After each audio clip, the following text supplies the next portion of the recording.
Oh, l'autre fois, j'ai appris que Rajia parlait sur ta gueule, elle était trop contente que tu te blesses. Qui ça? Tu sais, Rajia, t'as coupé les ponts avec elle il y a à peu près 1 an et demi. Oui, c'est bon, je vois, ouais. Elle regarde toutes tes stories et elle a appris que tu t'es fait opérer du genou, elle faisait que de Ah ouais? rigoler. Elle crie à tout le monde, j'espère qu'elle mettra du temps à s'en remettre, tu vois le genre. La méchanceté, je te Mais jure. laisse tomber, elle mérite pas qu'on s'énerve pour elle. Non, je suis pas énervée, j'ai plus de peine qu'autre chose, elle me touche énormément. Hein?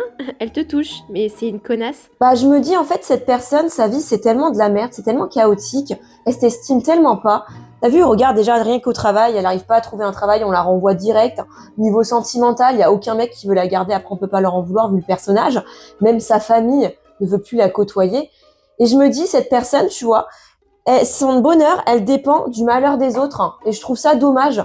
Tu vois, elle mettrait son énergie, l'énergie qu'elle met pour envoyer de la négativité aux personnes qu'elle estime beaucoup mieux qu'elle, elle mettrait plutôt pour, tu vois, se concentrer sur sa vie, réussir, etc.